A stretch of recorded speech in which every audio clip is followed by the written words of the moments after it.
Jimmy Stynes was a giant, in every sense of the word, right from the very first moment I laid eyes on him.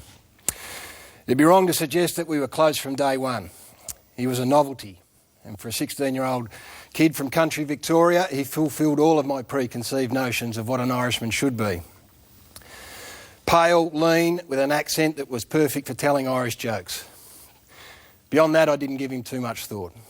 My mind was captivated by the real footballers at our club, most notably the legendary Melbourne Footy Club figure, Robbie Flower. He was the man I aspired to be.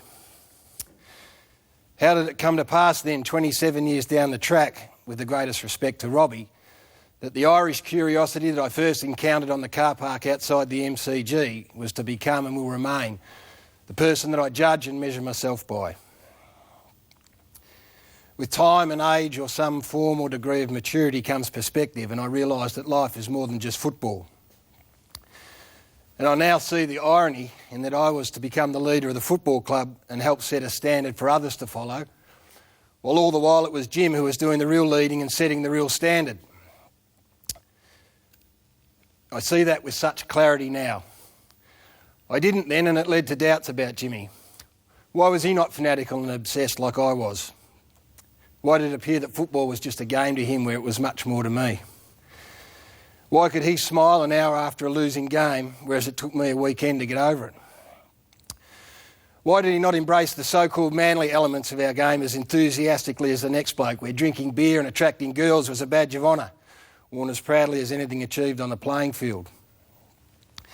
Why could he be as passionate about the welfare of others outside the club when I was predominantly obsessed with what happened solely within? Why was he so prepared to buck the system and explore an alternative path when the rest of us were so aligned to the one that had been trod so rigidly for decades? Why did he not shy away from displaying his emotions where I saw it as a weakness to do so? Why was he so fervently proud of his Irish heritage when I had barely given mine a second thought?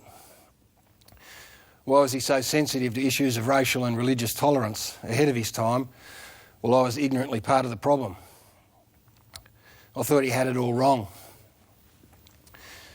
What I now know to be true is that my doubts were less about Jim and more about myself. And I say that not self-consciously, but with some degree of pride. Because it means that I've truly come to appreciate the man that Jim Stynes was. And if that paints me in a lesser light, then I'm fine with that, for there are few, if any, that can compare to him. Quite simply, Jimmy refused to let the game define who he was. It was just a part of him, and it allowed us to marvel at his determination, unwavering self-belief, resilience, strength, skill, endurance and courage. But he never let the game compromise what else he had going on in his life.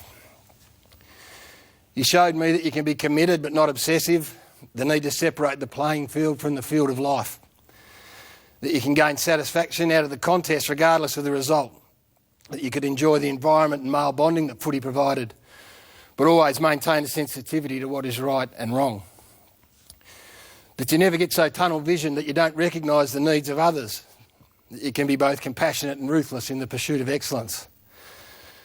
He was secure enough to know that displaying vulnerability can be a strength and not a weakness. So now he's left us, and it doesn't feel right or fair in any way. I was honoured to have been able to spend some intimate time with him in the past few months, and I'll never forget those moments. We laughed more than we cried, which, as I've written about, was consistent throughout our relationship. I took a photo on one of the last occasions I sat with him and had the chance to say goodbye. It's deeply personal and highly symbolic of our 27-year friendship. It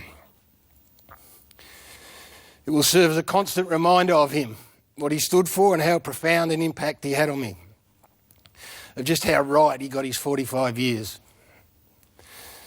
The photo will sit on my wall at home, and every time I look at it, I will think of the man he was and the one I can only ever hope to be. I love you, Jimmy.